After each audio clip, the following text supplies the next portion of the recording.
안녕하세요. 저는 폭풍 같은 시간을 지나 이제야 비로소 저만의 진정한 행복을 찾은 여자입니다. 저희 친정아버지는 중학교 졸업에 맨주먹으로 사업을 일궈내신 자수성가형 사업가셨습니다. 어렸을 때부터 안 해본 일이 없을 정도로 갖은 고생하셨고 학력이 낮아 무시도 많이 당하셨다고 했어요. 하지만 그럼에도 아빠는 반드시 성공하겠다는 일념 하나로 악착같이 살아오셨죠. 직원 2명의 작은 회사에서 출발해 지금은 직원 40명 정도 되는 중소기업을 운영하세요. 평생을 치열하게 사신 아버지는 자식들만큼은 고생시키지 않겠다는 일념이 강하셨습니다. 게다가 학벌에 대한 아쉬움과 미련이 크셨어요. 막내딸인 저에게 아빠는 입버릇처럼 말씀하셨죠. 미소야, 여자는 자고로 능력 있는 남자를 만나야 평생 손에 물 안 묻히고 산다. 너는 꼭 사짜 직업 가진 남자랑 결혼을 해라. 라고요. 아빠는 자신의 컴플렉스를 제 결혼으로 풀고 싶은 마음도 있으셨던 것 같아요. 어쨌든 제가 결혼할 남자는 아빠가 정해줄 거라며 아주 어렸을 때부터 귀에 못이 박히도록 얘기하셨습니다. 그렇게 아빠의 성화와 강요에 못 이겨 저는 일찍부터 여러 번의 선을 보게 되었습니다. 그러다 만나게 된 사람이 바로 피부과 페이닥터였던 유혁재였습니다. 훤칠한 키에 서글서글한 인상, 그리고 무엇보다 아버지가 그토록 원하던 의사 타이틀을 가진 그 남자. 사실 선을 보게 되었을 때 그 남자와 제가 서로 너무 마음에 들고 첫눈에 반하고 그런 건 아니었습니다. 적당히 대화가 잘 통했고 서로의 니즈가 잘 맞는 편이었죠. 이 사람 아니면 안 될 것 같다는 운명적인 느낌은 전혀 아니었고 그 남자 역시 그랬을 겁니다. 그럼에도 그 남자와 저는 조건이 잘 맞았기에 결혼으로 빠르게 갈 수 있었어요. 왜냐면 그 남자는 개천용 출신의 의사였는데요. 집이 꽤 어려운 편이었다고 하더라고요. 그래서 악착같이 공부해서 의대 나왔던 거고요. 돈에 대한 집착도 컸고 야망도 큰 사람이었습니다. 그래서 결혼을 한다고 해도 사랑보다는 자신의 야망을 채워줄 여자가 필요했던 것 같기도 해요. 저 같은 경우는 일단 결혼 생각이 엄청 큰 편은 아니었습니다. 하지만 그렇다고 결혼에 대한 거부감도 없었어요. 괜찮은 사람이 나타나면 결혼해야지 정도였거든요. 게다가 아빠가 어렸을 때부터 귀에 못이 박힐 정도로 능력 있는 남자, 사회적으로 성공한 직업의 남자를 만나야 된다고 그러셨잖아요. 그러다 보니 저도 자연스레 결혼은 서로의 마음보다는 직업이 더 중요하다고 생각했던 것 같기도 합니다. 저한테도 그 남자는 필요한 조건의 남자였던 거죠. 저희 아빠의 눈에 찰만한 사람이고요. 그렇게 저희는 어떤 애정보다는 서로의 조건이 맞는 합의에 의한 결혼을 했던 것 같아요. 당연히 의사 사위를 맞이하게 되니까 저희 아빠는 남편을 도와주려고 한 부분이 꽤 됩니다. 일단 저희 결혼하면 신혼집도 아빠가 해주신다고 했고요. 또 남편이 페이닥터로 일했지만 개원을 하게 되면 아빠가 많이 도와주신다고 했죠. 남편은 결혼 후에 천천히 개원을 준비했고 초기 자금도 아빠가 도와주신 상태였어요. 그렇다 보니 사실상 남편은 거의 몸만 와서 장가를 든 셈이었습니다.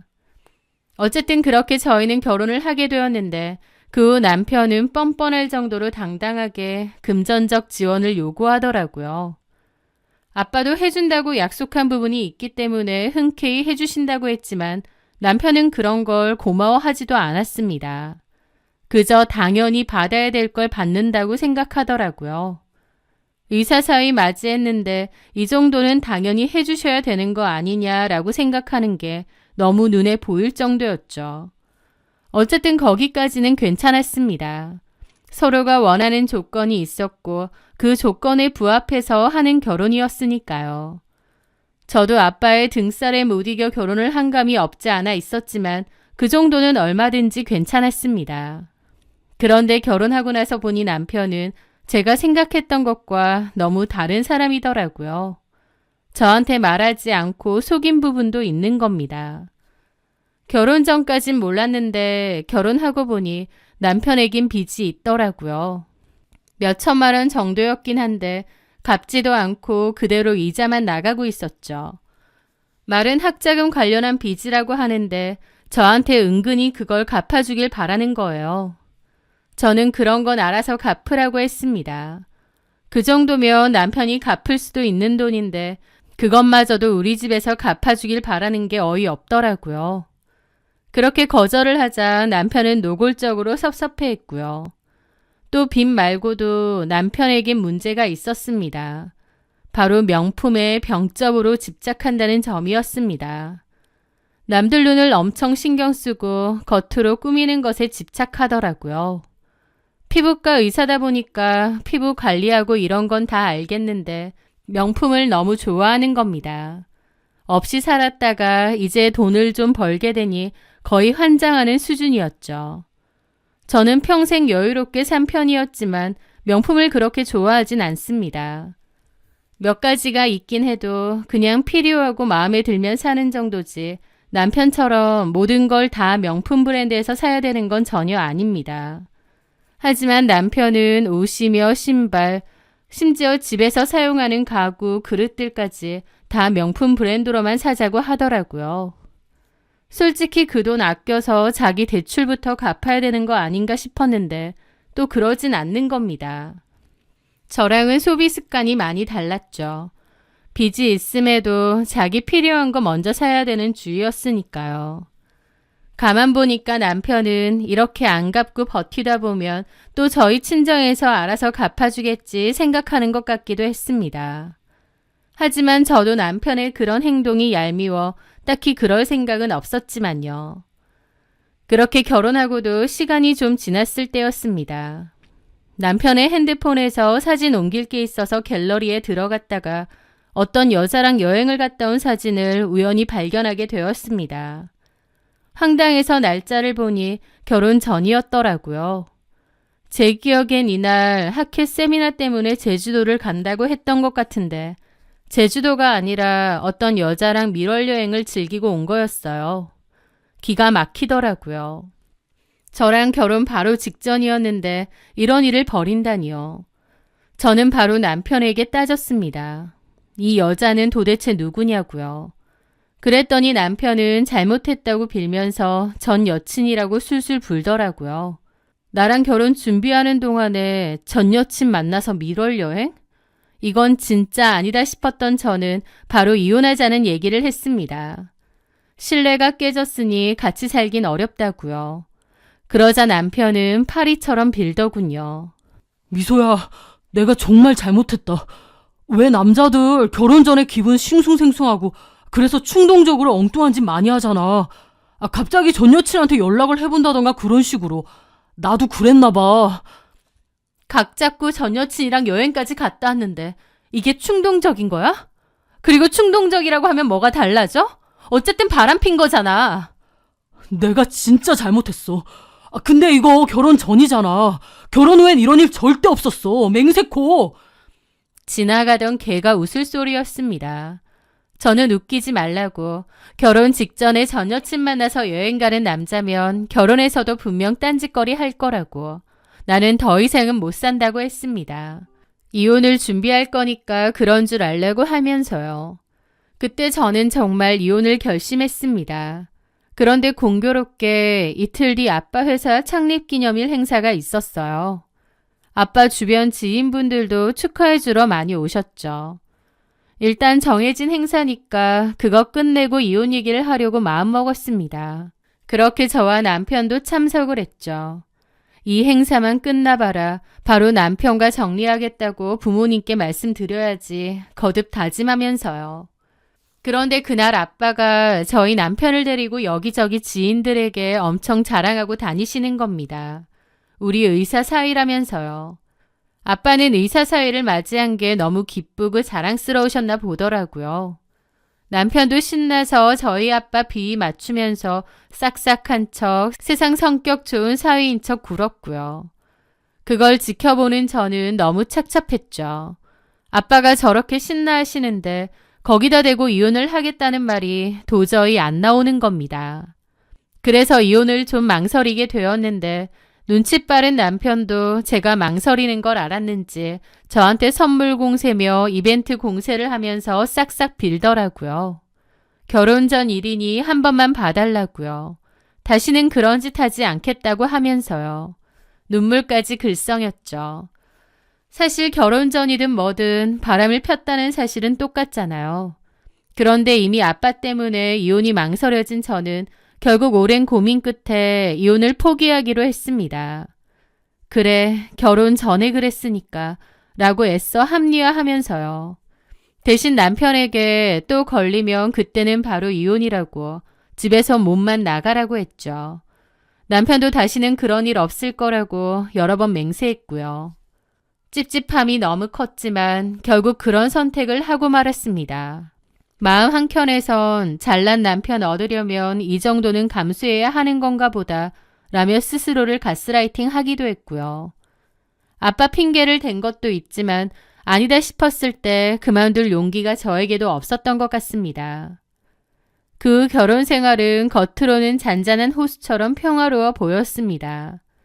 남편은 저에게 잘했고 다정했고 겉으로는 큰 문제 없이 잘 지내는 듯 보였죠. 제 마음 한구석에는 남편에 대한 신뢰가 금이 가긴 했지만 이혼하지 않고 살기로 했기에 애써 티내지 않고 그냥저냥 잘 지냈습니다. 속으로는 늘 불안함과 집착이 생겼지만 애써 괜찮은 척 하면서요.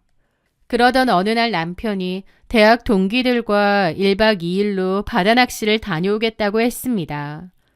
저는 아직도 남편이 의심스러웠기에 꼬치꼬치 캐묻고 싶기도 했지만 남편은 준비하는 도중에 친구들이랑 통화도 하고 낚싯대도 준비하고 그러길래 이번엔 아니겠지 생각했습니다.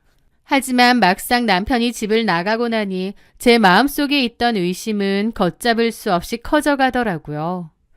저 사람이 또 나를 속이고 여자 만나러 가는 거 아닐까? 아직 그 전 여친이라는 여자랑 만나고 있는 건 아닐까? 하고요. 그런데 공교롭게 남편의 서재 컴퓨터가 눈에 띄었습니다. 남편은 게임이 취미였어요. 병원 일로 스트레스를 받으면 밤 늦게까지 게임을 하곤 했죠. 그래서 컴퓨터를 잘 켜놓고 다녔습니다. 저는 게임에 대해서 잘 모르지만 남편 말로는 이렇게 내버려두면 자동 게임이 실행되면서 보너스 같은 게 저절로 쌓인다고 하더라고요. 그래서 컴퓨터를 보통 끄지 않고 계속 플레이를 해둔다는 거예요. 정확히 뭔진 모르지만 하여튼 남편은 그런 식으로 컴퓨터를 잘 켜둔 채 모니터만 끄고 다녔습니다. 저도 남편의 취미니까 존중해 주었고요. 그렇게 계속 의심이 갔던 저는 결국 그 모니터를 켜봤습니다. 제 예상대로 PC 카카오톡도 그대로 뒀더라고요. 로그아웃 하지 않고요. 평소에는 제가 남편 컴퓨터를 볼 일이 없다 보니 남편도 그냥 그렇게 켜둔 채 잘 놔두고 다녔는데 그날만큼은 달랐죠. 저는 그 카톡을 살펴보다가 그 방을 발견했습니다. 상대방 이름은 영호였습니다. 성도 없이 이름만 해놓은 거 보니 가까운 친구 같은데 영호라는 이름의 친구가 있나 의아하더라고요. 남편은 친구가 그렇게 많은 편은 아니라서 저도 대강 누군지 알거든요. 영호라는 이름은 처음 들어본 이름이었죠. 그렇게 대화 내용을 보던 저는 제 두 눈을 의심해야만 했습니다. 진짜 짜증나. 오늘도 그 못생긴 ATM기 비 맞추느라 토 나오는 줄 알았네. 아침밥 먹는데 얼굴 보니까 밥맛이 뚝 떨어지더라. 에구구, 우리 자기 고생이 많네. 그래도 참아야지 어떡해. 병원 개원할 때까진 꾹 참아야지. 그러니까 내가 참고 살지. 돈만 아니었으면 진작 걷어찼어. 주제 파악도 못하고 전에 이혼하자고 발광하는데 진짜 생각 같아선 바로 이혼 갈기고 싶은 거 겨우 참았네. 누군 지가 좋아서 이러고 사나? 조금만 더 고생해. 병원 받고 자리 잡으면 그 아줌마 버리고 우리끼리 새 출발하면 되잖아. 준비금은 좀 받았다며. 그랬지. 조만간 본격적으로 준비할 건데 그때 다 받아내야지. 성아야, 우리 예쁜 성아 얼굴 보면서 좀 참아야겠다. 그나저나 너랑 놀러 갈 생각하니까 벌써 설렌다. 나도 보고 싶어, 자기야. 못생긴 ATM기, 밥맛 떨어진다. 돈만 아니었으면 진작 걷어찼다 등 활자 하나하나가 날카로운 칼날이 되어 제 심장을 후벼 파는 것 같았습니다. 숨이 턱 막히고 손발이 사시나무 떨듯 부들부들 떨렸죠. 남편이 저에게 큰 애정이 없다는 건 알았지만 이건 정말 해도 해도 너무하더라고요. 남편에게 저는 아내가 아니라 그저 돈 대주는 멍청한 물주에 불과했던 겁니다. 배신감에 치가 떨렸습니다. 상대방은 이름을 영호라고 저장했지만 사실은 성아라는 이름의 여자였더라고요. 혹시 그 전 여친인가 싶기도 했어요. 그래서 그 성아라는 여자의 프사를 열어봤는데 전에 제가 발견했던 그 전 여친 사진하고는 다른 사람이더라고요. 와, 진짜 그 사이에 또 다른 여자랑 만난다고? 진짜 갱생불가 쓰레기구나 싶었습니다. 그 둘은 서로 이상야릇한 사진들도 막 주고받았더라고요. 게다가 제 남편이 그 여자에게 돈을 보낸 기록도 있고요. 돈까지 주면서 만나는 사이인가 싶었죠. 저는 이를 악물며 화면에 뜬 그 더러운 대화 내용들을 하나도 빠짐없이 찍어 증거를 남겼습니다. 게다가 이 여자 사진도 캡처를 해서 남겼죠. 이 여자가 누구인지도 알아내야 소송을 하든 말든 할 테니까요. 하지만 이름이 성아라는 것과 사진 말고 다른 정보가 없었습니다. 연락처라도 있어야 되는데 그런 게 없었죠. 저는 남편이 돌아오고 나면 최대한 티내지 않고 있다가 번호를 알아내야겠다고 결심했습니다. 그렇게 남편은 낚시 여행을 갔다가 돌아왔어요. 말이 낚시 여행이지 그 성아라는 여자와 뒹굴다 온 것이었겠죠. 남편은 싱글벙글한 얼굴로 저를 보며 여보, 나 잘 갔다 왔어. 친구들 오랜만에 만나니까 참 좋더라. 친구들하고 시간 보내고 오라고 배려해줘서 고마워. 나 많이 보고 싶었어? 그러는데 그 얼굴이 너무 역겹고 가식적인 겁니다. 제 앞에서는 다정다감한 척 눈치 보고 설설 기는 척 하면서 뒤에서는 온갖 욕하고 험담하고 사람 깔아뭉개고 바람피고 와, 진짜 생각 같아선 그 면상을 손바닥으로 후려갈기고 싶더라고요. 하지만 저는 온갖 인내심을 발휘해서 꾹 참았습니다. 나 없어서 혼자 무서웠던 거 아니지? 무섭기. 거기 좋더라. 다음에 자기도 같이 가자. 저는 코웃음이 절로 나오는 걸 참고 말했습니다. 그래. 저는 잘 살펴보다가 남편이 방심할 때 폰에서 그 성아라는 여자의 연락처를 알아내야겠다고 결심했습니다. 그런데 남편이 얼마나 핸드폰을 사수하는지 도저히 볼 기회가 없었어요. 잘 때조차도 베개 밑에 깔고 자고 평소에도 늘 손에 쥐고 다니더라고요. 어차피 바람 피웠다는 증거는 있으니 그냥 남편한테 다 얘기하고 이혼하자고 하는 게 나을까 싶기도 했지만 저는 그 상대방 여자 정보도 알아내서 바로 소송을 하고 싶었습니다. 그런데 그 후 저는 아주 황당하게도 그 여자를 직접 맞닥뜨리게 되었습니다. 너무 어이없는 곳에서요. 바로 저희 신우 가족 상견례장에서였죠. 남편에게는 3살 어린 여동생이 있는데요. 이름은 유현미고 내년에 결혼을 한다고 했습니다. 양가 부모님끼리는 이미 만나서 상견례를 했다는데 그 후에 가족끼리도 다 같이 모여서 식사하는 자리를 가지기로 한 거죠. 저와 남편도 참석하기로 했고요. 그 와중에 시어머니는 저한테도 은근히 신우 결혼하는데 돈 좀 보태주라며 압박을 했습니다. 남편도 그렇지만 시댁 식구들도 완전 저를 ATM기로 보는 것 같았죠. 어차피 이혼할 거라서 해줄 생각도 없었지만 일단은 암소리 안 했습니다. 그렇게 가족끼리 다 모이는 식사 자리에 참석하게 되었어요. 신우랑 결혼하기로 한 심해분의 가족들도 다 참석을 했는데요. 거기에는 심해부의 누나도 같이 왔죠. 우리 신우 말로는 심해부의 누나, 그러니까 신우의 신우가 될 그 여자는 예전에 아이돌 지망생으로 기획사에서도 잠깐 있었을 정도로 예쁘다고 하더군요. 하여튼 그렇게 신우네 사돈가족들을 다 같이 만나게 되었는데 식당 룸 안으로 들어간 순간 숨이 멎을 뻔했습니다. 왜냐면 제가 봤던 그 성화라는 이름의 카톡 프로필 사진 속 여자가 웃으며 저희에게 인사를 하고 있었으니까요. 너무 놀란 저는 이게 뭐지 혼란스러웠습니다. 저 여자는 내 남편하고 바람난 여자인데 저 여자가 여기 왜 있지 싶었죠. 저는 자리에 앉아 그 여자를 봤습니다. 그제서야 알겠더군요. 남편은 한마디로 사돈처녀와 불륜을 저지르고 있었던 거예요. 자기 여동생과 결혼할 남자의 친누나. 이게 무슨 말도 안 되는 짓인지 진짜 남편이 미친놈처럼 보이더군요. 그런데 그 여자가 먼저 저희 남편더러 웃으며 그러는 겁니다. 안녕하세요, 원장님. 잘 지내셨죠? 아, 예, 성아 씨. 성아 씨도 잘 지내셨죠? 그러면서 묻지도 않았는데 저한테 그러는 겁니다. 최성아 씨라고 우리 병원에 와서 피부 관리 받고 가셨거든. 현민의 신우 되실 분. 알고 보니 우리 신우가 그 여자에게 병원 소개를 해준 모양이었습니다. 의사와 환자 사이로 만났다가 둘이 눈이 맞은 모양이었죠. 기가 막혔습니다.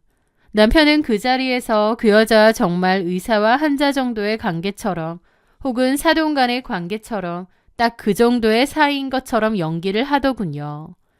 모든 걸 알고 있는 저는 정말 역겨웠고 더 이상 못 해먹겠다 싶었습니다. 조용히 뒤로 준비해서 한 큐에 이혼하고 끝내려고 했는데 둘이서 가식 떨며 연기하고 있는 꼬라지를 보고 있자니 여기서 다 뒤집어 엎어야겠다 싶었던 거죠. 저는 언제 얘기를 할까 타이밍을 보고 있었습니다. 그런데 잠시 후 식사가 바로 나왔어요. 그런데 그 여자가 어머, 음식이 좀 멀죠? 하면서 제 남편 쪽으로 게장하고 반찬을 밀어주는 겁니다. 그러자 남편은 아유, 감사합니다. 얼른 드세요, 성아 씨도. 네, 많이 드세요. 이 지랄을 떨고 있더라고요. 그것들 입장에선 지금이 얼마나 스릴 넘치겠나요. 그 여자는 저한테도 불쑥 그러더라고요. 현미한테서 얘기 많이 들었어요. 현미는 제 신우 이름입니다. 제가 가짜나서 대답했죠. 제 얘기를 했다고요? 네, 올케 언니가 진짜 화통하고 성격 좋고 멋지다고요. 그러면서 웃는데 아, 이게 사람 놀리는구나 싶더라고요. 제 뒤에서 제 남편이랑 ATM이니 어쩌니 개소리를 짓거리고 앞에서까지 대놓고 나를 농락하는구나 싶었죠. 저는 그래, 지금 얘기하자 싶더라고요. 그 가짜는 꼴을 더 봐주기가 힘들었죠. 아, 우리 아가씨가 그렇게 말했어요? 뭐 때문에 화통하고 성격 좋고 멋지다고 했을까? 나는 우리 아가씨랑 별로 친하지도 않은데. 제가 그렇게 말하자 분위기가 싸해졌습니다. 신우도 당황해서 저를 보더라고요. 저는 신우에게 그랬죠. 우리 별로 개인적으로 얘기를 안 해봤잖아요. 근데 그런 얘기하고 다녔어요? 신우가 어이없는 표정을 지었죠. 언니, 왜 그러세요? 혹시 아가씨 결혼할 때 어머님이 나한테 금전적으로 좀 도와달라고 하던데 그거 내가 도와줄 것 같아서 그런 말 한 거예요? 근데 어쩌죠? 나는 그럴 생각이 없어요. 제 거침없는 말에 신우도 황당한 표정이고 어머님도 어이없어 하더라고요. 너 왜 이래? 이런 자리에서. 그건 나중에 우리끼리 얘기하자. 얘기하고 자시고 할 것도 없어요. 무슨 빈대들도 아니고 아들도 맨몸으로 결혼시키셨잖아요. 나중에 저희 아빠가 이 사람 병원 차려주네 만에 그런 소리도 했고 돈도 조금 줬죠. 아, 그 정도 받았으면 됐지. 무슨 신우 결혼 자금까지 제가 도와줘야 돼요? 아, 진짜 염치도 없나 봐. 제가 무슨 ATM기로 보이세요? 제 말에 어머님 입 뜨악하고 사돈 어르신들도 놀라더라고요. 남편도 저를 잡았습니다. 왜 이래, 갑자기? 저는 남편 팔을 뿌리쳤습니다. 해도 너무한 거 아니야? 예, 일단 그만해라. 여기서 갑자기 왜 그러니? 그런 건 우리끼리 있을 때. 저 이 사람이랑 이혼할 겁니다. 뭐라고? 제가 갑자기 이혼 얘기를 하자 분위기가 싸해졌죠. 남편도 놀라고요. 자기야, 왜 이래? 자기 같은 소리 하네. 너한테 내가 자기긴 했어? 너 나한테 뭐 못생긴 ATM기니 그딴 소리 했더라? 네 애인한테? 뭐? 무슨 말 하는 거야? 했잖아. 안 했어? 야, 너 왜 이래? 얘 혁재야. 미소 데리고 일단 나가라. 쟤 지금 제정신 아닌 것 같다. 어머님, 제가 제정신일 수가 없죠. 남편이 제 뒤에서 그런 말 했는데 지 애인한테요. 무슨 애인? 이 사람 애인 있어요. 여기 있잖아요. 어머님 앞에. 이름이 최성아랬나? 그 말에 찬물이라도 끼얹은 것처럼 싸늘해졌죠. 그쪽 집 어른들도 자기 딸을 황당해서 보더라고요. 최성아는 얼굴이 창백해져서 쳐다보고 있고 남편도 눈을 대굴대굴 굴리고요. 너 지금 뭐 하자는 거야? 그게 무슨 말도 안 되는 헛소리야? 헛소리인지 아닌지 직접 물어보세요. 최성아 씨, 내 남편이랑 자고 다니는 사이 맞잖아요. 애인 맞죠? 근데 돈도 받았던데 돈 받으면서 자면 애인은 아닌가? 야, 그만해. 너 왜 이래? 라면서 남편이 저를 억지로 데리고 나가려는 겁니다.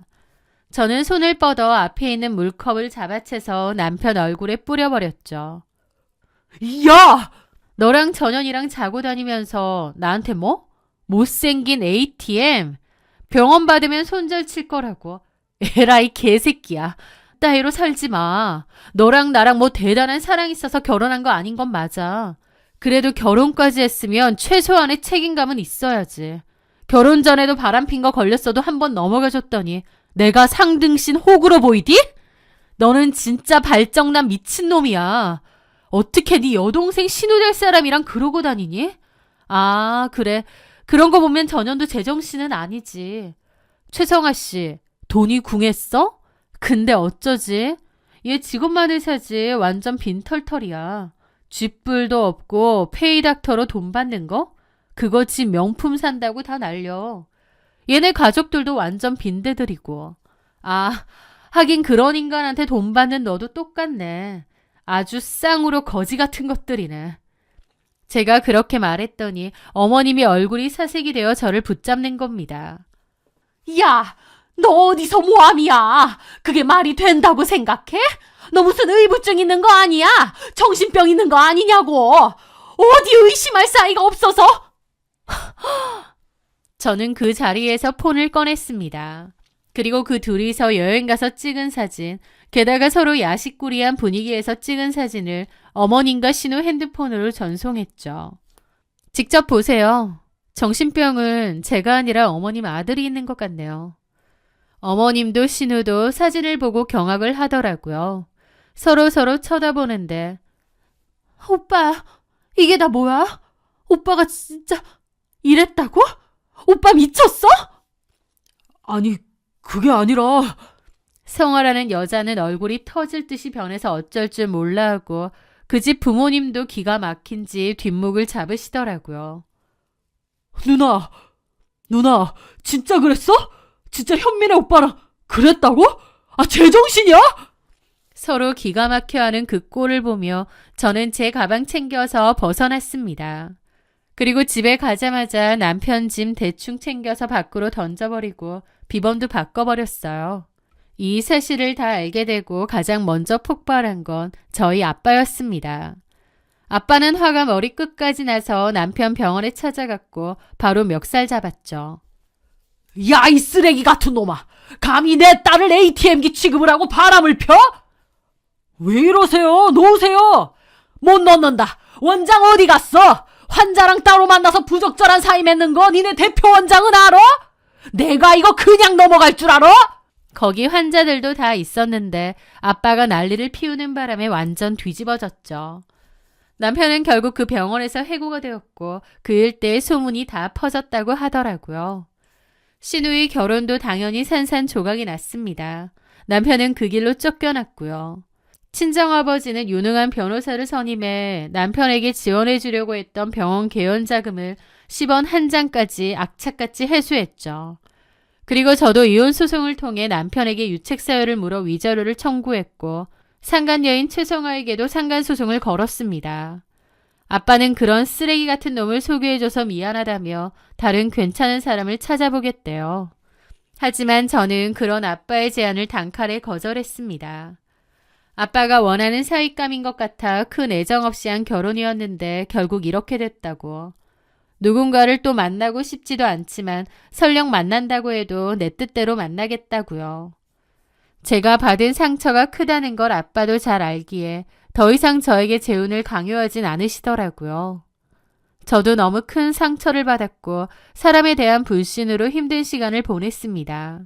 당연히 재혼은 하고 싶은 마음도 없었죠. 그런데 사람 인연이라는 게 있는지 그로부터 1년 정도 지났을 무렵 저에게는 새로운 인연이 생겼습니다. 그 친구는 동네 소꿉친구였고 저랑은 가깝고 친하게 잘 지냈죠. 제가 이혼하고 난 뒤에도 저를 많이 위로해주고 다독여준 친구이기도 하고요.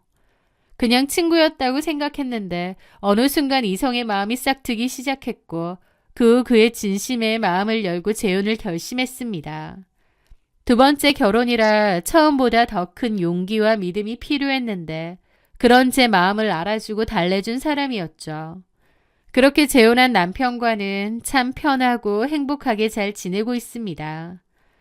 전 남편하고 살 때는 겉으로는 행복해 보여도 속으로는 늘 불안하고 발이 붕 뜬 것 같은 기분도 많았는데 지금 남편은 저를 안정감 있게 해주는 사람이었어요. 아, 이런 게 행복이구나 라는 걸 느끼며 너무 잘 지내고 있습니다. 전 남편은 저를 못생긴 ATM기 취급하며 농락했지만 지금의 남편은 저를 세상에서 가장 귀한 사람이라 불러줍니다. 어떤 조건이 아닌 신뢰와 사랑을 선택하니 더 행복하고 좋은 것 같아요. 저는 이제 이 행복을 절대 놓치지 않고 하루하루를 선물처럼 아끼며 살아가려 합니다. 제 사연 들어주셔서 감사합니다.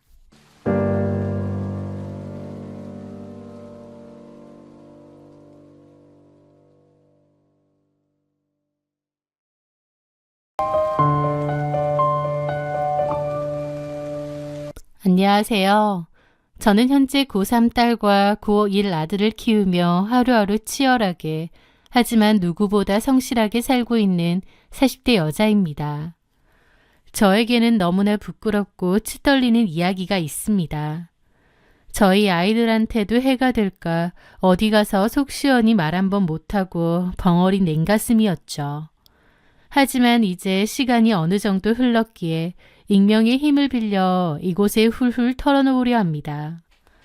이야기의 시작은 6년 전으로 거슬러 올라가네요. 당시 남편 하정수는 중소기업 만년 과장이었는데 월급이 턱없이 적었습니다. 숨만 쉬어도 나가는 고정 지출에 점차 커가는 아이들 학원비에 식비까지 매달 카드값 메꾸기에 급급해 적금은 꿈도 못 꾸는 상황이었죠.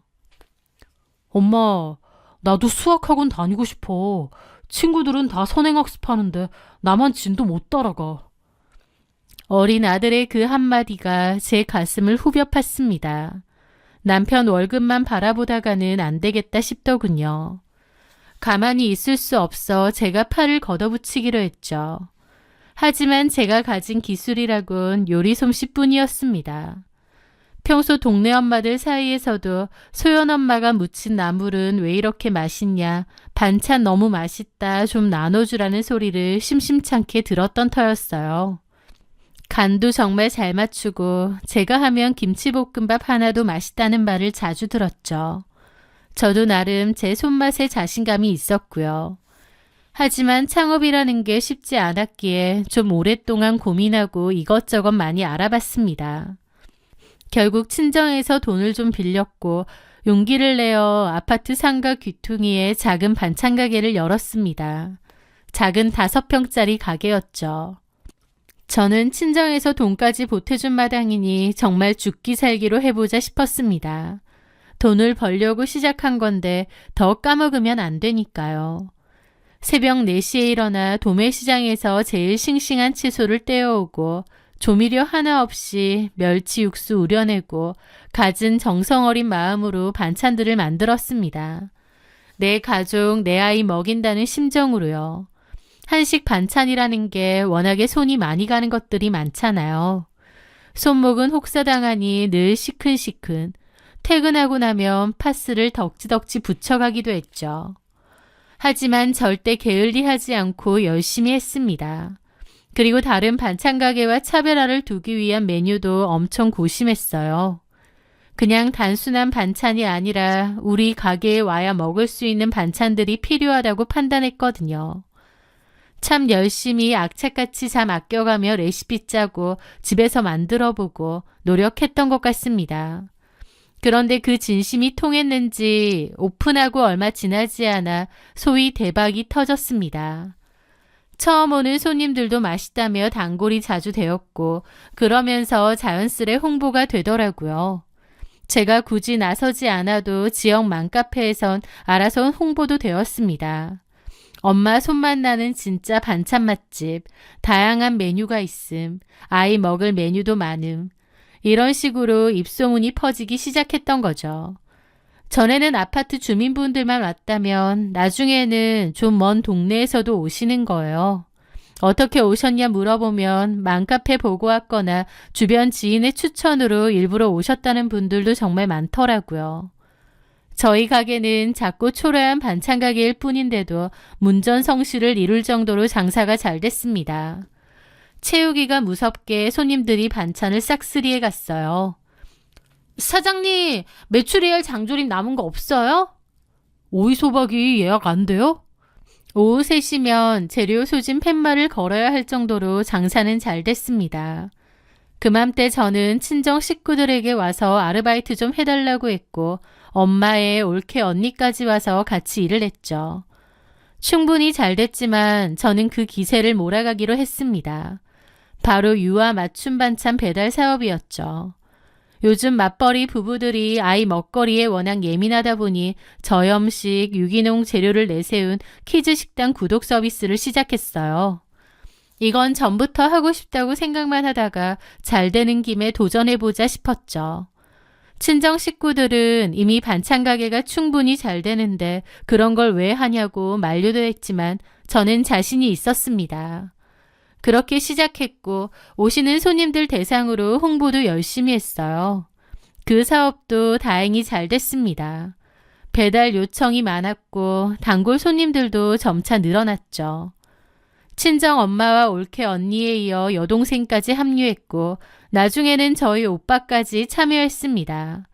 오빠는 바로 옆에 사무실을 임대해서 포장과 배송 관리 등 유아 반찬 배달 사업에 전적으로 일을 맡아 했습니다. 그 작고 초라하던 저희 반찬 가게는 어엿한 가족 회사가 되어 바쁘게 돌아갔죠. 자연스럽게 돈이 잘 벌렸고 남편의 쥐꼬리만한 월급으로 전전긍긍하던 지난날이 꿈처럼 느껴질 정도였습니다. 그렇게 우리 집 형편은 훨씬 좋아졌습니다. 제가 번 돈으로 대출금도 갚고 아이들 원하는 학원도 원 없이 보내고 남편 기죽지 말라고 번쩍거리는 중형 세단도 뽑아줬죠. 그리고 남편에게 말했습니다. 여보, 이제 생활비랑 애들 교육비는 내가 버는 걸로 감당 다 되니까 당신 월급은 생활비에 보탤 필요 없겠어. 당신 용돈 쓰고 어머님 용돈도 좀 챙겨드리고 그리고 남은 150만 원은 매달 적금을 붓는 게 좋을 것 같아. 나중에 애들 필요할 때 목돈으로 쓰게끔. 제 화통한 제안에 남편은 감격한 표정으로 제 손을 잡더라고요. 와, 진짜 당신 대박이다. 완전 멋져. 진짜 잘 나가는 사업가 같다. 에이, 무슨. 나 진짜 결혼 잘했네. 우리 엄마 용돈도 챙겨드릴 수 있고 자기 말대로 내 월급은 잘 모아볼게. 그렇게 하자 우리. 그렇게 시간은 6년이 흘렀습니다. 아주 당연히 남편이 약속한 적금도 차곡차곡 잘 모으고 있겠거니 했죠. 의심할 여지도 없었어요. 아주 가끔 제가 돈 잘 모으고 있지? 이자 좀 붙었어? 라고 물으면 남편은 그럼 하고 당당하게 대답했습니다. 그리고 제가 묻지 않았는데도 벌써 이만큼 모았다며 은행 어플 캡처 화면을 보여주기도 했어요. 나중에 그 돈은 저희 아이들에게 꼭 필요한 돈으로 줄 거라고 마음먹었습니다. 그렇게 우리 가족의 미래가 탄탄대로라고 생각했어요. 걱정할 것도 없고 마냥 행복하기만 했죠. 제 뒤에서 얼마나 더럽고 추접스러운 일이 일어나는지도 모른 채요. 그러던 어느 날 제가 남편에게 물었죠. 자기야, 우리 적금 이제 만기되지 않았나? 한번 보자. 그런데 그 순간 남편의 눈동자가 심하게 흔들리는 겁니다. 지금 당장? 왜? 왜긴 만기 다 되어가니까 한번 보고 싶어서 그러지. 또 그 돈은 괜찮은 예금 상품 있으면 옮겨야 되고. 그게, 지금 공인인증서가 만료돼서 갱신해야 되는데, 보안카드가 회사에 있네? 아, 그래? 그럼 내일 보여줘. 처음엔 그런가 보다 했습니다. 그런데 다음 날이 되고 그 다음 날이 되어도 남편은 핑계를 대며 미루기만 하는 겁니다. 비밀번호 오류가 나서 은행을 직접 가봐야겠다. 앱이 업데이트 중이다. 서버 점검 시간이다 등등. 말도 안 되는 핑계가 며칠째 계속되는 겁니다. 뭔가 이상했습니다. 참다 못한 저는 남편에게 손을 내밀었습니다. 핸드폰 줘봐. 내가 보니까 지금 서버 점검 아니던데. 한번 보자. 왜 이래? 나 못 믿어? 하면서 날석에 행동하는 거예요. 저도 어이가 없더라고요. 자기가 지금 못 믿게 행동하네. 어디 보자니까. 저는 남편과 실랑이를 벌였고 결국 남편의 핸드폰에서 은행 어플을 켰습니다. 남편은 사색이 되어 안절부절 못했죠. 로그인한 뒤 계좌 조회 버튼을 눌렀습니다. 그런데 화면에 뜬 숫자를 본 순간 저는 제 눈을 의심했어요. 잔액 34만 원. 저는 너무 놀라 입이 떡 벌어졌습니다. 매달 150만 원씩 6년을 꼬박 넣었다면 원금만 해도 1억이 넘어야 정상인데 통장은 텅텅 비어 있는 거예요. 순간 머리를 망치로 얻어맞은 듯 멍해지더니 곧이어 손이 부들부들 떨리기 시작했습니다. 이게 뭐야? 돈 다 어디 갔어? 그게, 애초에 적금을 제대로 한 적도 없네? 1억 넘게 있다며? 나한테 보여준 캡처 화면은 뭐야? 그게, 설마 뭐 포토샵 이런 걸로 조작한 거야? 그 순간 너무 경악스럽더라고요. 남편은 포토샵을 잘 씁니다. 그런데 저한테 보여주려고 화면을 조작해서 보여줬나 싶더라고요. 남편은 아무 대답도 못하는 거예요.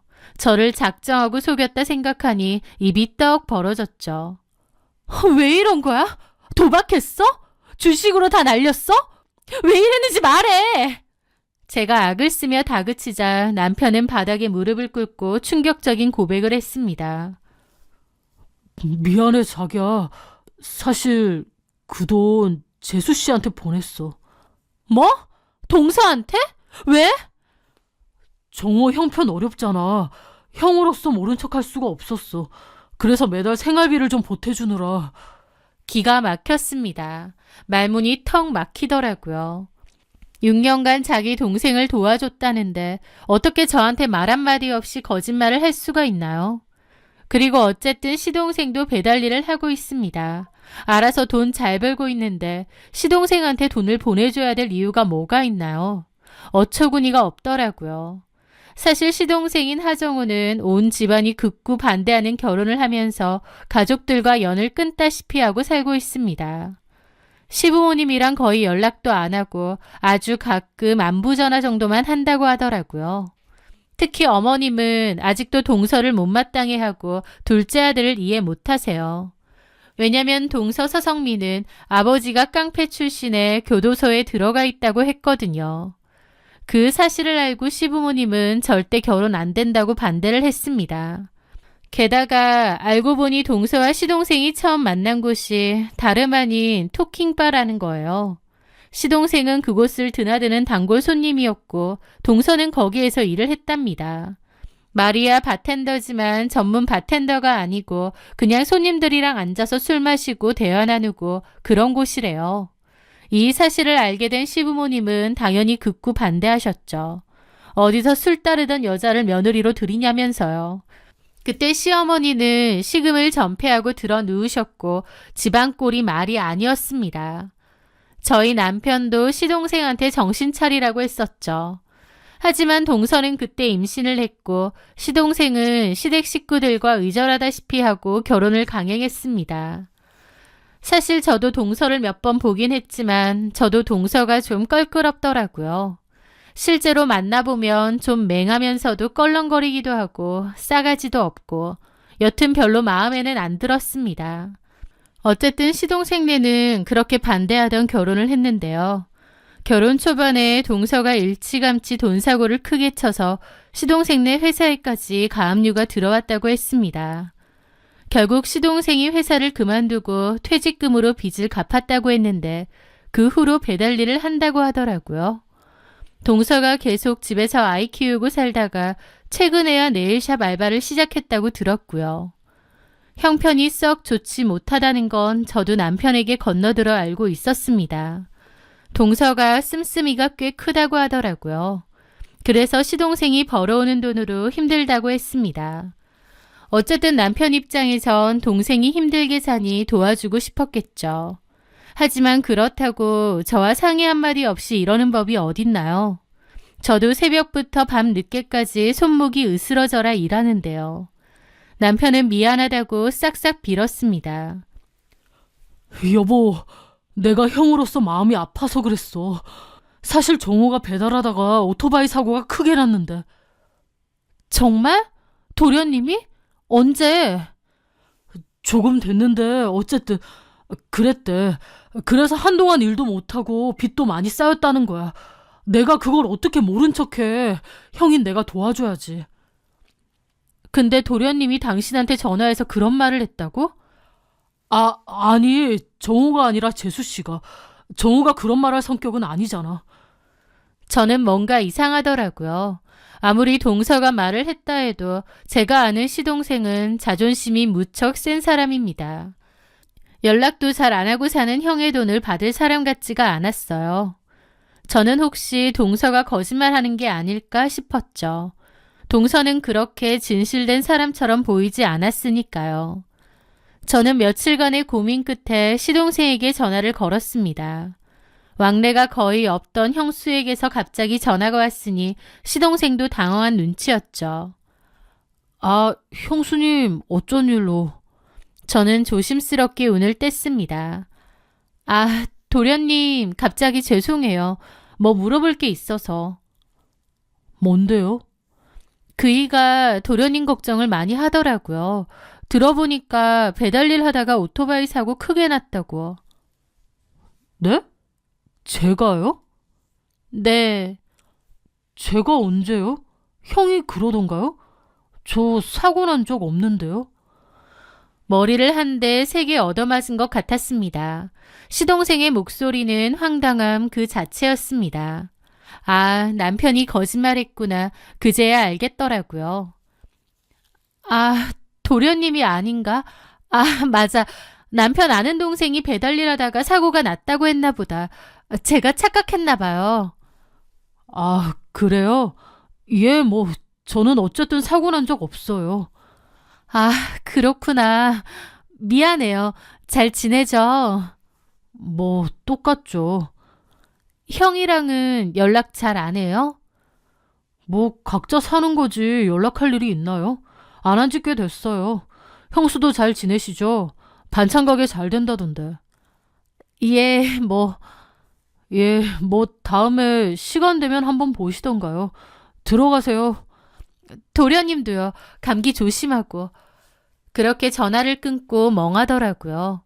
시동생 말을 들어보니 사고 난 적도 없고 남편하고 연락도 없는 것 같았습니다. 당연히 돈 같은 거 받은 적도 없는 것 같은 눈치였죠. 그럼 남편이 보낸 그 돈은 다 어디로 갔단 말이지? 저는 남편이 나를 속이는구나 알겠더라고요.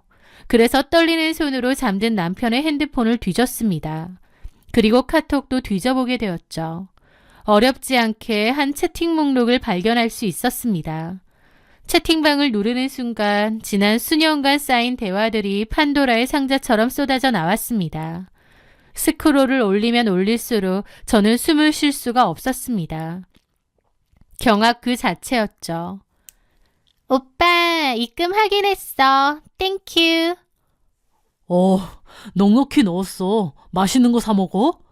역시 우리 오빠밖에 없어. 좀 짜쳤는데 오빠 덕분. 고생이 많다. 내가 다음에 가방 하나 사줄게. 와, 고마워. 나 받은 거 있는데. 남편은 바람을 피고 있었습니다.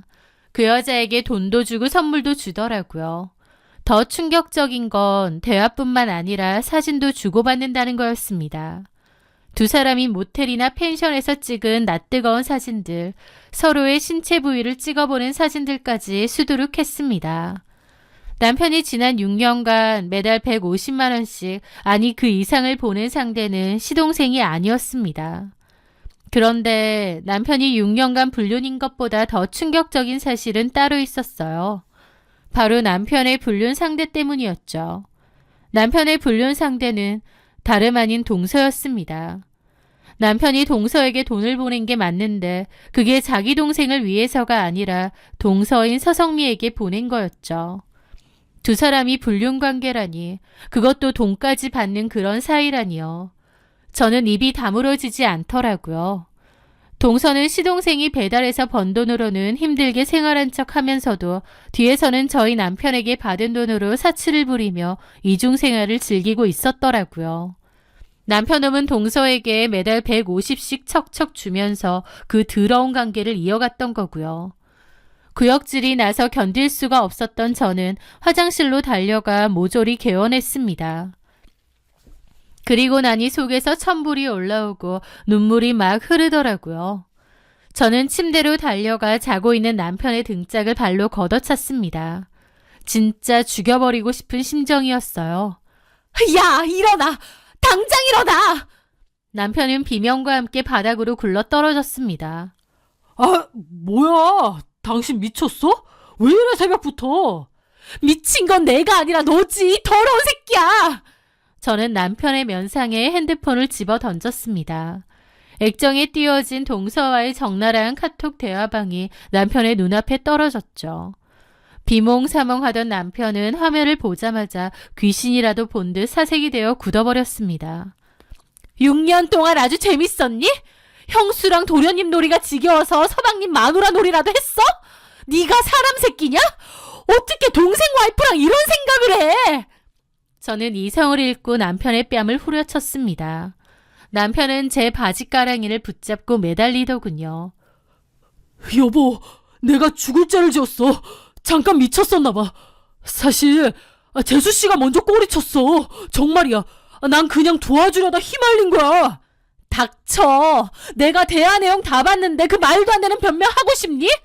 6년 동안 그러고 살아놓고 발뺌 하고 싶어. 진짜 진절머리 난다. 당장 나가. 꼴도 보기 싫으니까 나가라고.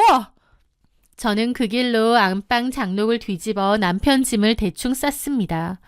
그리고 던져주며 나가라고 했습니다. 남편은 못 나간다고 했지만 저는 네가 안 나가면 내가 애들 다 데리고 나갈 거라고, 애들한테 알려도 상관없느냐고 물었죠. 그 와중에 자식들한테 알린 건 쪽팔렸는지 자기가 나간다고 하더라고요. 남편은 계속 빌었지만 저는 바로 이혼을 결심했습니다. 차라리 모르는 여자랑 그랬다면 너무 괘씸하고 기가 막혔겠지만 그래도 아이들 생각해서 그 여자랑 끝내라고 말하고 다시 한번 고려했을지도 모릅니다.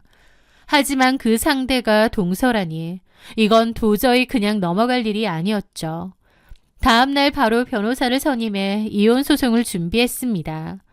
솔직히 너무 창피한 일이라 누가 알기 부끄럽더라고요. 그래서 되도록 조용히 처리하고 싶었습니다.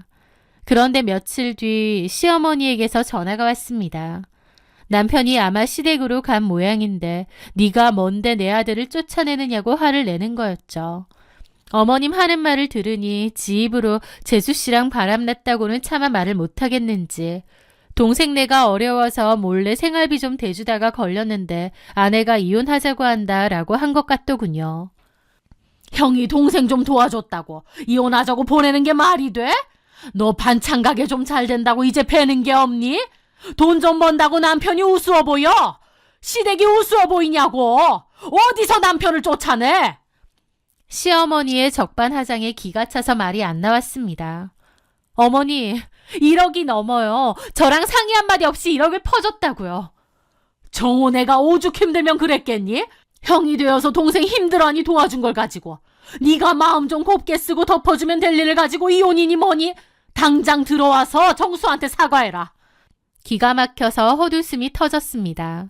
그냥 조용히 이혼하려고 했는데 이런 식으로 나오니 저도 할 말은 해야겠더라고요. 어머님 아들이 무슨 짓을 저질렀는지 알아야 하니까요. 어머니, 제발 똑바로 하세요. 남편이 돈 보낸 거 도련님 불쌍해서 도련님 쓰라고 보낸 거 아닙니다. 동서 서성미한테 보낸 겁니다. 그게 그거지. 아니요. 동서한테 6년간 보낸 돈은 생활비가 아니라 화대예요. 제 말에 충격을 받은 건지 한참이나 아무 말도 없으시더라고요. 그러더니 너 지금 뭐라고 했니? 2사람 불륜 사이입니다. 형이랑 동서가 눈이 맞아서 6년 동안 모텔 드나들면서 뒹굴었더군요. 도련님 몰래 둘이서 여보 당신하면서 아주 절절한 사랑 납셨던데요. 동서 필요한 거 사라고 6년간 그 돈을 준 거고요. 동생 와이프니 뭐니 상관도 않고 저지랄 떠는 거 보니 둘이 좋아 죽고 못 사나 봐요. 그러니 어째요? 제가 이혼해줘야죠. 어머님 저한테 이러실 거 아니에요. 저 지금 막말로 칼춤 춰도 아무도 저한테 비난 못해요. 그나마도 이성에 끈잡고 남편 쫓아내고 이혼하자고 한 걸로 끝낸 거라고요. 제가 진짜 눈 돌았으면 어머님 큰아들도 동서도 가만 안 둬요. 근데 그러고 싶지 않아서 조용히 끝내려는 겁니다. 아시겠어요? 저는 터질 것 같은 감정을 꾹꾹 누르며 그렇게 말했습니다. 말하면서도 이가 갈리더라고요. 전화기 너머로 찬물을 끼얹은 듯 정적이 흘렀죠. 그게 말이 되니? 너 지금 그게 무슨 소리라는 거야? 못 믿으시겠으면 큰아들 붙잡고 어디 물어보세요. 동서랑 그런 사이냐고. 그것도 6년간. 아니면 제가 증거 사진 다 보내드릴까요? 둘이서 어쩌고 있는지 다 보내드려요? 직접 보시겠어요? 이게 무슨... 저한테 전화하지 마세요. 저야말로 미쳐버릴 지경인 거 간신히 참고 있으니까. 그렇게 전화를 끊었습니다. 나중에 들었는데 어머님이 남편에게 따져 물었고 남편이 결국 시인했나 보더라고요. 그런데 그 순간 어머님이 너무 큰 충격으로 쓰러졌다고 하더군요. 어머님께도 너무 충격적인 일이었겠죠. 저는 뒤도 돌아보지 않고 이혼 절차를 밟았습니다. 너무 기막힌 일이라 미련도 없이 속전속결로 끝낸 것 같아요. 그리고 그 과정에서 이 모든 진실이 시동생 하정우의 귀에도 들어갔습니다. 가족과 영까지 끊으면서 결혼을 했었는데 그 아내와 자기 친형이 6년이나 내연의 관계였던 사실을 알게 된 시동생은 완전히 미쳐버린 모양이었죠. 야구방망이를 들고 남편이 시댁에서도 나와 숨어 지내던 원룸으로 쳐들어갔다고 하더군요. 남편은 동생에게 두들겨 맞아서 앞니가 부러지고 갈비뼈에 금이 가는 중상까지 입었습니다. 하지만 누가 시동생을 비난할 수 있겠나요? 신고받고 출동한 경찰조차도 사정을 듣고는 고개를 저으며 혀를 찰 정도였다고 하더라고요. 시동생은 동서하고도 바로 끝장을 냈대요. 시동생은 피눈물을 흘리며 이혼 도장을 찍었고 충격과 배신감이 너무 컸는지 결국 배달 일도 그만두고 아이를 데리고 어디론가 잠적해버렸다고 하더라고요. 어디로 갔는지도 모르게 연락처도 바꾸고 가족들과의 연도 완전히 끊은 채로요. 형과 아내에게 받은 상처가 얼마나 컸으면 그랬을지 저도 같은 피해자기에 안타까운 마음이 듭니다. 그렇게 지옥 같았던 시간이 지나고 어느덧 제가 이혼한 지도 4년이라는 세월이 흘렀네요. 아이들은 그 난리통 속에서 아빠가 바람을 펴서 이혼했다는 건 알게 되었습니다. 알리기 싫었는데 어쩌다 보니 알게 되었어요. 다만 그나마도 다행인 건 그 상대가 누군지는 모릅니다. 절대 알려주지 않을 작정이에요. 아무리 같이 안 살아도 아빠가 그런 최악의 인간이라는 걸 알게 하고 싶진 않으니까요. 반찬 가게는 여전히 성업 중이고 아이들은 잘 자라주고 있습니다. 아이와 저는 남편의 빈자리를 느낄 새도 없이 서로를 보듬으며 잘 지내고 있어요. 전 남편의 소식은 전에 들었었는데 전 남편과 동서가 다른 지역으로 이사를 갔고 결국 둘이 살림을 차리고 같이 산다더군요. 둘이서 일부러 멀리 가서 사는 모양인데 그런데도 아름아름 동네의 소문은 다 난 모양이었죠. 게다가 동서의 낭비벽도 심하고 동선의 아버지가 출소해서 거의 같이 산다고 하더라고요. 허구한 날 싸우고 난리도 아닌데다 저 남편과 동서는 서로가 서로 바람을 필까봐 의심하며 지지고 볶고 산다네요. 시부모님은 큰아들도 보지 않고 지낸다고 하시고요. 정신이 어질어질할 정도로 미친 인간이 바로 내 남편이었다니. 부끄러움도 모르고 뻔뻔하게 고개를 들고 다니는 그들을 보며 차라리 내 인생에서 저런 쓰레기들을 빨리 도려낸 게 다행이라는 생각마저 듭니다. 너무나 막장 드라마 같은 이야기라 어디 가서 말도 못하고 끙끙 앓았는데 이렇게 털어놓고 나니 묵은 채증이 싹 내려가는 것 같습니다. 열심히 일해서 번 정직한 돈으로 내 아이들 지키며 당당하게 사는 저의 인생 2막을 응원해 주세요. 그 쓰레기들은 지들끼리 진흙탕에서 뒹굴면서 알아서 살 테고 저는 보란듯이 더 행복하게 살 겁니다. 저의 긴 이야기 들어주셔서 감사합니다.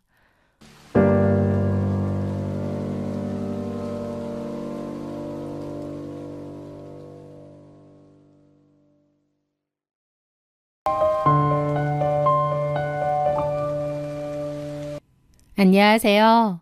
저는 결혼 7년 차 남편과는 꽤 평온하고 안정적인 결혼 생활을 하고 있다고 믿었던 여자입니다. 저희 부모님은 두 분 다 지병으로 1년 간격으로 세상을 떠나셨습니다. 이제 이 세상에 남은 저의 유일한 혈육이라곤 3살 터울의 여동생 김효정뿐이었죠. 하지만 혈육이라는 단어가 무색하게도 동생은 제 인생의 혹이자 우리 집안을 갉아먹는 암적인 존재였습니다. 저는 꼭 여동생이 걸어다니는 시한폭탄처럼 느껴질 때도 많았어요. 동생과는 사이가 좋았던 때가 없었습니다. 성격이며 모든 게 다 너무 달랐고 어릴 때부터 사이도 정말 안 좋았습니다. 동생 때문에 스트레스 받은 적도 너무 많고 동생 때문에 힘들어하는 부모님을 지켜보는 것도 너무 괴로웠죠. 집안에 사고치는 가족 하나 있으면 온 가족들이 다 너무 힘들어지거든요. 그건 경험해본 사람만 알죠. 가족이라서 내치고 모른 채는 못하는데 다 같이 너무 힘들어지는. 저의 동생 김효정은 중고등학교 시절부터 소위 말하는 날라리였습니다. 학교에서 문제도 많이 일으키고 가출을 밥 먹듯 하는 바람에 부모님은 경찰서와 학교를 수시로 불려다니기도 했죠. 그게 단순한 방황이라는 생각도 안 드는 게 아무리 제 동생이라지만 정말 이해가 안 되는 인간이었습니다. 그냥 철이 없는 게 아니라 정말 못돼 처먹고 지밖에 모르는 이기적인 인간인데다 너무 야같다고 생각했거든요. 그래도 예전에는 동생이기 때문에 동생을 이해하려고 했던 적도 많았습니다. 동생을 이해하고 품어주려고 나름 노력도 많이 하고 자책도 많이 했죠. 하지만 오히려 커갈수록 내 동생이란 인간은 정말 못됐고 남을 이용하기만 하는 그런 인간이라는 생각밖에 안 들더라고요. 결정적으로 제가 동생에게 학을 떼게 된 사건이 하나 있습니다. 그때는 제가 대학교 1학년 때였는데요. 소개팅이 있었어요. 그런데 친구가 자기한테 좀 비싸지만 예쁜 코트 하나가 있다고 그걸 빌려준다더라고요. 입고 나가라고요. 저는 저희 집 형편이 막 좋지는 않아서 옷도 맨날 후줄근하게 입고 다녔는데 그 친구가 그래도 소개팅이니 예쁘게 입고 다니라고 빌려준 거죠. 저는 너무 고맙다고 잘 입고 드라이해서 돌려주겠다고 했습니다. 좋은 코트를 빌려줬으니 당연히 세탁소에 맡겨서 깨끗이 세탁 후 돌려줄 생각이었죠. 그런데 결국 그렇게 하지 못했습니다. 왜냐면 그맘때 고등학생이던 여동생이 제가 자는 사이 그 옷을 몰래 훔쳐 입고 가출을 해버렸거든요.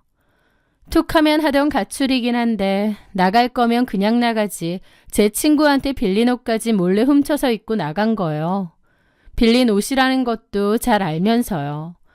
제가 아무리 연락해도 연락도 안 받고 친구는 이제 옷 돌려달라는데 미치겠더라고요.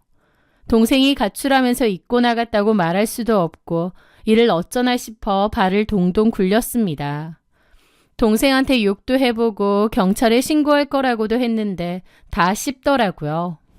그러다가 일주일 뒤 다시 기어 들어왔는데 코트는 흙탕물 범벅에 담배방으로 구멍까지 나 있는 거예요. 진짜 너무 열받더라고요.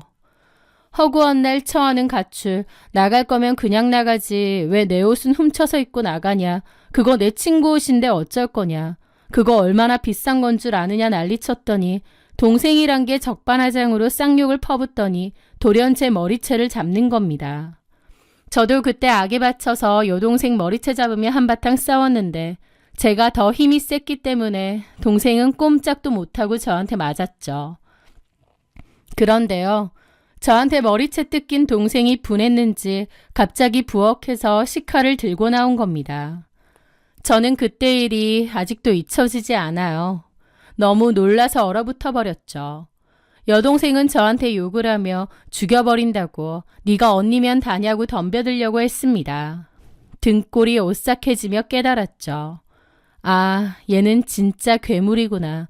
진짜 나 죽일 수도 있겠구나 싶더라고요. 다행히 엄마 아빠가 와서 그 일은 일단락됐는데 만약 부모님이 오시지 않았다면 어떻게 됐을지 지금도 모골이 송연합니다. 그 옷은 제가 아르바이트한 돈으로 똑같은 옷을 사서 친구에게 돌려주었습니다. 친구에게 정말 미안하다고 사죄하면서요. 친구가 네 여동생은 왜 그러냐고, 그런 여동생은 처음 본다고 하는데 정말 미안하면서도 부끄럽고 참 복잡한 기분이 들더라고요. 하여튼 그날 이후로 원래도 사이가 안 좋았지만 더더욱 안 좋아져서 한 집에 살아도 거의 남남처럼 지냈습니다. 보통 그렇게 엇나가는 애들은 부모님이 별로인 경우도 많잖아요. 하지만 저희 부모님은 정말 다정다감하시고 저와 동생에게도 잘해주셨어요. 없는 형편에도 저와 동생에게 최선을 다해주려고 하신 분들이죠. 동생이 공부를 못하든 사고를 치든 어쨌든 동생을 잘 타이르고 사랑해주려고 노력하셨고 응원해주려고 하셨습니다. 오냐오냐 키운 것도 아니에요. 엄하실 땐 몹시 엄하셔서 잘못한 일에는 크게 꾸중도 하셨고 혼도 내셨죠. 그런데 부모님이 아무리 괜찮은 사람이라도 개차 반인 자식이 나오기도 하나 봅니다.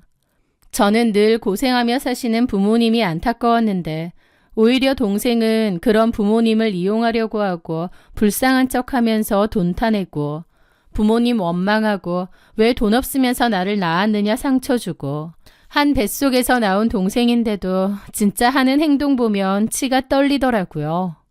그렇게 개념이 없는데 성인이 됐다고 정신 차릴 리가 만무했습니다. 클럽을 주구장창 다니더니 또 갑자기 나이 많은 남자랑 동거를 한다고 연락이 두절되었어요.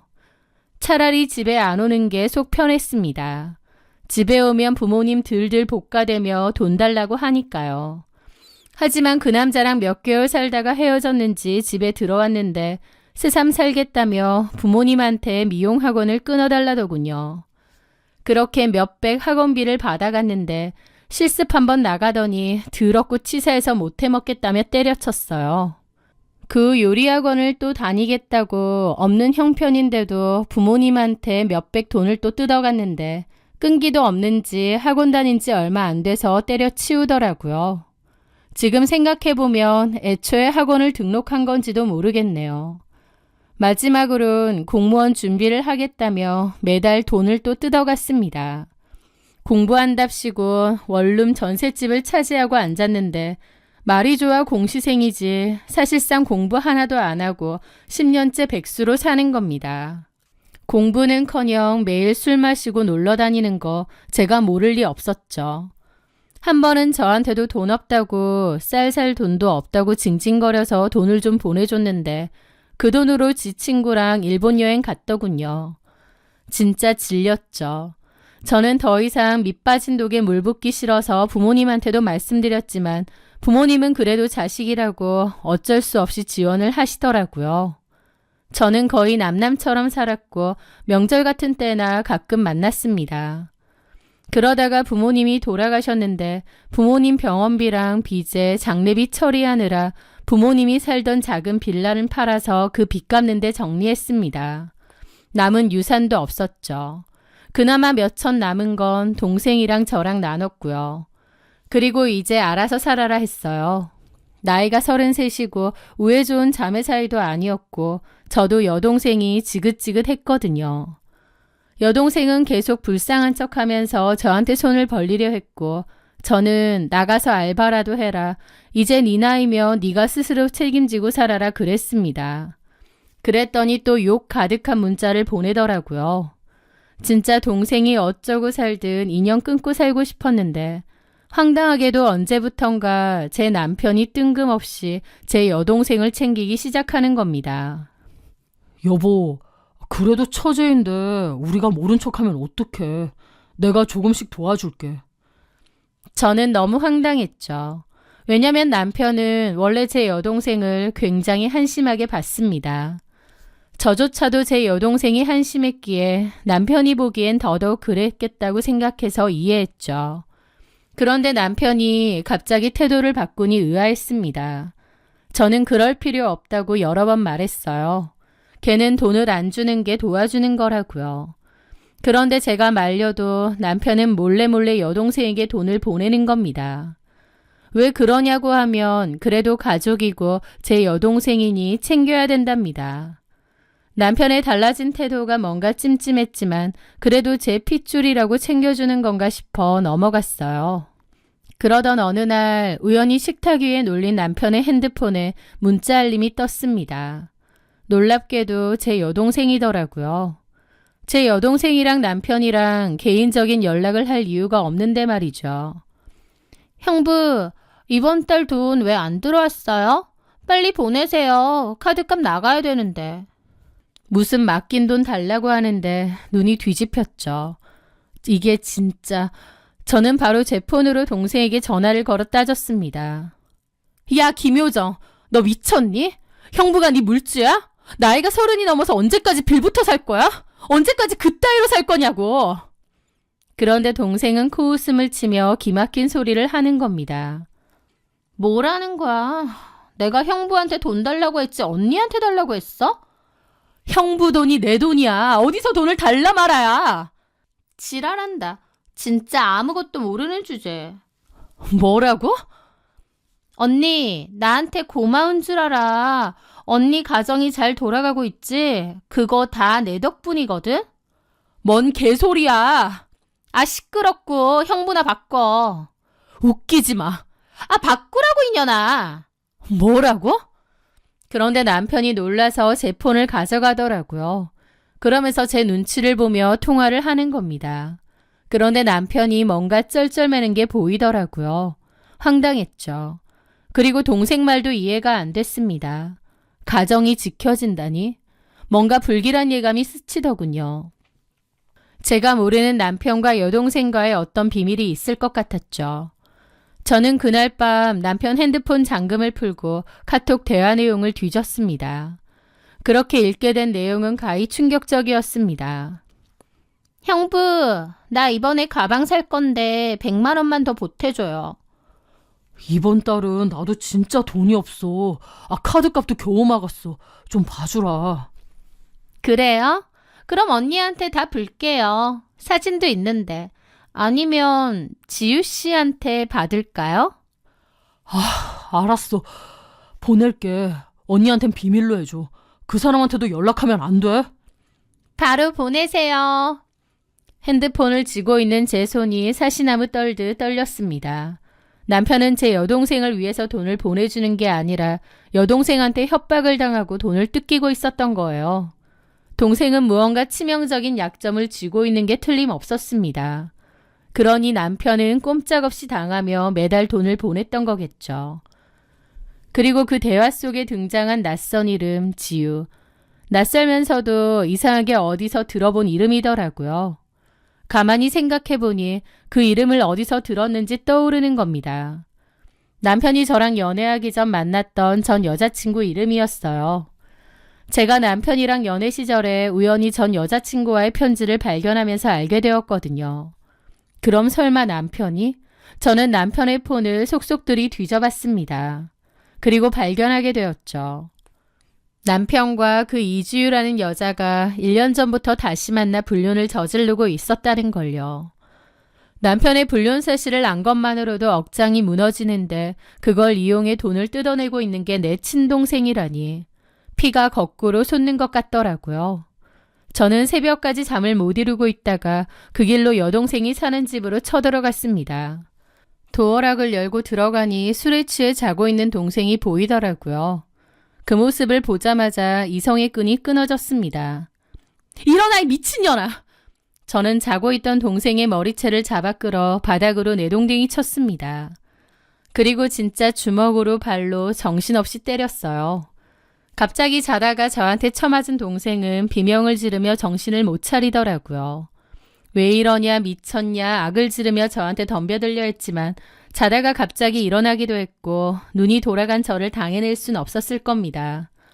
저는 진짜 짐승처럼 달려들어 동생을 복날 개패듯이 팼거든요. 진짜 그때 제 생각은 얘 죽이고 나도 죽자 그 정도 생각이었어요. 그만큼 분노와 살기가 엄청났죠. 저한테 진짜 개쳐맞은 동생은 빌더라고요. 살려줘! 살려달라고!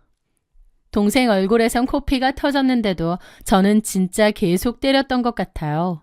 그리고 바닥에 널브러진 동생 핸드폰을 빼서 갤러리를 열라고 소리쳤습니다. 저한테 쳐맞은 동생은 쭈뼛거렸고 저는 등짝을 후려치면서 당장 폰 잠금 해제하라고 했죠. 그렇게 본 사진첩에는 정말 가관인 사진이 있었습니다. 모텔방 침대 구석에 제 남편은 팬티 차림으로 무릎을 꿇고 있고 상간녀 이지우는 겁에 질려 쭈그리고 앉아있는 사진이 있는 겁니다. 이게 뭐야? 너 이거 어떻게 된 건지 바른 대로 불어! 동생은 아이씨거리고 있더라고요. 저는 또다시 손에 잡히는 대로 때리려고 들었더니 그제야 질겁하며 빌면서 그러는 겁니다. 얘기할게. 얘기하면 되잖아. 그만 때려. 그러면서 동생이 들려준 이야기는 기가 막혔죠.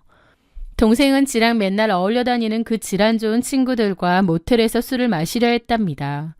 그래서 술을 사들고 가는데 같은 모텔에서 제 남편이 어떤 여자와 다정히 객실 안으로 들어가는 걸 우연히 목격했다는 거예요. 아, 형부가 바람을 피는구나. 바로 알겠더래요. 그래서 동생은 친구들과 작당하고 배달 기사인 척 남편이 들어간 객실에 벨을 눌렀답니다. 그렇게 문이 열리자마자 여동생과 친구들은 우르르 쳐들어가 현장을 덮치고 사진을 찍었다고 하더라고요. 이 사진을 저한테 보내겠다고 협박을 했다고 했고 그것도 모자라 상간녀 연락처까지 알아낸 것 같더라고요. 제 남편이 돈을 안 주면 상간녀한테 뜯어낼 요량이었겠죠. 그러고 보니 제 동생이 저한테 했던 말이 뭔 말인지 알겠더라고요. 언니 가정을 지켜주는 거네 어쩌네 했던 개소리요. 기가 막혔죠.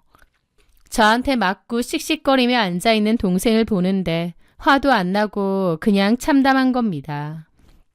그래도 피 섞인 하나밖에 없는 동생인데 그런 인간이 언니의 불행을 지 돈벌이로 이용했던 겁니다. 그전에도 동생한테 신물이 날 정도로 질렸지만 그날의 감정은 차원이 다르더라고요. 그냥 얘랑 자매고 뭐고 진짜 인연 끊어야겠다. 죽어도 다시는 얼굴 안 보고 싶다. 진짜 사람이 징그럽고 혐오스럽다. 그런 감정이었습니다. 저는 아무 말 하지 않고 그 사진들을 제 폰으로 모조리 전송했습니다. 그리고 동생 앞에 핸드폰을 떨궜어요. 너랑 나는 이제 끝이야. 부모님 핑계대며 기생충처럼 구는 짓도 오늘로 끝이야. 나는 네가 아무리 믿고 싫어도 그래도 동생이라는 마음은 있었던 것 같은데 너는 아니었나 보다. 내 불행이 너한테는 돈벌이 수단이었나 보지? 진심으로 말하는데 다시는 내 눈앞에 나타나지 마. 네가 죽었다고 해도 다시는 그 면상 보기 싫어. 나한테 연락이라도 하거나 찾아오는 날엔 정말 너 죽고 나 죽는 줄 알아. 너랑 나랑의 인연은 이제 끝이야. 저는 그렇게 담담하게 말하고 그 집을 나왔습니다. 집으로 가는데 눈물이 막 쏟아지더라고요. 동생한테 더 이상 실망할 것도 없다고 생각했는데도 너무 마음이 무너지는 기분이었죠. 그렇게 저는 회사에 연차를 쓰고 멍하게 집에 있었습니다. 남편은 퇴근하고 집으로 돌아왔어요. 저는 그런 남편의 면전에 핸드폰을 집어 던졌습니다. 액정에 뜬 적나라한 모텔 사진을 본 남편의 얼굴은 순식간에 흑빛이 되더군요.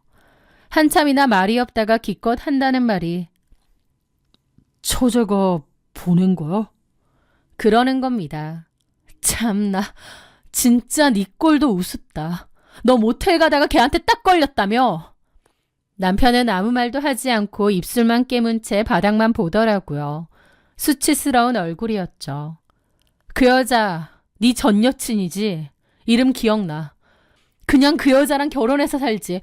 나랑은 뭐하러 결혼했냐? 그러자 남편도 그러더군요. 그러게 말이야. 네 여동생 그렇게까지 미친년인 줄 알았으면 너랑 결혼까진 안 하는 건데. 이제 와서 말인데 형부한테 협박이나 하고 그게 사람이냐? 네 여동생은 제정신도 아니고 진짜 갱생 불가야. 맞아. 걔 갱생 불가야. 이제 걔가 어쩌고 살든 죽든 말든 내 알 바도 아니야. 나 걔랑 인연 끊고 왔어. 그리고 당신하고도 인연 끊으려고. 제 말에 남편이 입만 달싹이더라고요. 이혼해 줄 테니까 미친 여동생이는 나랑은 끝내자. 대신 너랑 그 여자한테 상간소송은 걸 거야. 재산분할도 제대로 받을 거고. 내가 미안해. 그 여자랑은 진짜 끝났어. 다시는 안 만날 거야. 아니야. 그러지 마. 첫사랑이라서 아주 절절한가 본데. 그래서 나 속이고 모텔 드나들다가 내 동생한테 걸려서 그 개망신 당한 거 아니야. 그 여자랑 계속 살아. 나 너하고도 인연 끝낼 참이니까. 내가 잘못했다고. 한 번만 좀 눈 감아주면 안 돼? 나 여태까지 네 여동생한테 협박당해서 얼마나 힘들었는지 알아? 누가 보면 억울하게 협박당한 줄 알겠네. 그런 짓 하고 다니니까 협박도 당하는 거야. 그리고 나 위하는 척 내 동생 챙기는 척 하더니 꼴값이다. 진짜. 그냥 협박당해서 돈 뜯긴 거 아니야. 그래. 네 여동생 진짜 생각만 해도 죽여버리고 싶어. 네 마음대로 해. 이제 내 할 바 아니야. 걔랑 알아서 해결해. 나는 너랑도 끝낼 거니까. 수정아. 제가 단호한 태도로 나오자 남편은 사색이 되어 무릎을 꿇고 싹싹 빌기 시작했습니다. 내가 다 얘기할게. 걔 내 전 여친 맞아. 우연히 만났다가 그렇게 됐어. 나도 진짜 후회해. 걔도 후회해. 네 여동생이 걔한테도 협박했대. 걔도 치를 떨었고 우리 다시는 연락 안 해. 그럼 안 걸렸으면 계속 연락했겠네. 그게 아니라 이런 말 다 소용없어. 나는 다 정리했어. 내 동생, 아니 김효정한테 협박당해서 억울하면 그건 김효정하고 알아서 해결해. 저는 그렇게 마지막 통보를 했습니다. 마음이 다 정리가 되어서 화도 안 나더라고요. 저는 다음 날 바로 변호사를 선임해 이혼 소송과 상간녀 소송을 동시에 진행했습니다. 그나마도 동생이 그 여자 연락처를 알고 있었기에 상간녀 소송의 진행은 아주 쉬웠어요. 평생 저한테 스트레스만 주던 동생이 처음으로 도움이라면 도움을 준 일이라고 할 수 있겠네요. 그렇게 소송을 준비하다가 알게 된 건데 알고 보니 남편과 바람났던 그 상간녀 이지우도 멀쩡한 가정이 있는 유부녀였더군요. 제가 보낸 소장을 그 여자의 남편도 본 모양이었죠. 이지우가 울면서 자기도 이혼하게 생겼다고 악을 쓰더라고요. 제 여동생한테 그동안 협박당해서 얼마나 힘들었는지 아냐고 하면서요.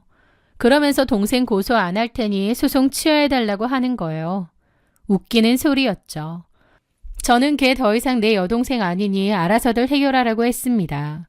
걔가 협박죄로 콩밥을 먹든 뭐라든 나는 더 이상 모르는 일이라고요. 나중에 들어보니 결국 남편과 상간녀는 제 여동생 김효정을 상대로 공동 공갈 및 협박죄로 결국 고소를 했다고 하더라고요. 지들도 이혼당하게 생겼으니 그동안 협박하며 돈 뜯어낸 제 동생도 가만둘 수 없었겠죠. 그렇게 동생은 고소당했고 구속수사가 진행되었다고 들었습니다. 돈줄이 끊긴 것도 모자라 감옥에 갈 처지까지 놓인 동생이 저한테 울며 불며 전화를 걸어왔더군요. 도와달라고 합의금이라도 마련해 달라고요. 그러면서 엄마 아빠 봐서라도 한 번만 도와주라며 엄마 아빠까지 팔아먹는 겁니다. 언니 불행이나 팔아먹는 년이 어디서 낯짝 좋게 도와달라 어쩐다 해? 김효정, 내가 분명히 말했지. 우린 남이라고. 네가 뿌린 씨야 네가 거두는 거야. 너 맨날 밥 사 먹을 돈도 없다고 했지? 거기 들어가서 나라에서 주는 콩밥이나 먹어. 나는 더 이상 네 언니 아니야. 다시는 연락하지 마라. 언니! 동생의 절규를 뒤로 한 채 전화를 끊고 번호를 영구 차단해버렸습니다. 그 후 들려오는 소식으로는 동생은 결국 실형을 선고받았고 남편은 저한테 위자료 주고 그 상간녀 위자료까지 대신 내줬다고 하더라고요. 둘이서 뭐 다시 사는지 어쩌는지는 못 들었고 관심도 없습니다. 동생과 남편이 다 나를 배신했다는 생각에 한동안은 많이 힘들었죠. 아무리 정없는 동생이라고 해도 그래도 친자매 사이인데 진짜 너무한데 싶었고 남편도 그동안 저 배신하고 뒤통수 때렸다고 생각하니 그 우라가 계속 치미는 겁니다. 하지만 그런 시기를 지나고 나니 오히려 이렇게 나한테 필요 없는 인연을 정리하는구나 싶어서 홀가분하기도 하더라고요. 가족이라는 이유로 그동안 단호히 끊어내지 못했는데 차라리 잘된 거구나 싶기도 하고요. 가족을 끊어낸다는 것이 결코 쉬운 일도 아니고 다른 사람들의 손가락질을 받을지도 모릅니다. 하지만 제 인생과 저라는 사람을 갉아먹는 존재라면 그로 인해 제가 파괴가 되는 기분이 든다면 아무리 가족이라고 해도 남들이 뭐라고 하든 말든 나를 위해서라면 끊어내야 되는 게 아닌가라는 생각도 듭니다. 앞으로 남은 인생은 저를 더 보살피고 아껴주며 제 마음을 많이 돌아보며 그렇게 살아가려 합니다. 제 사연 들어주셔서 감사합니다.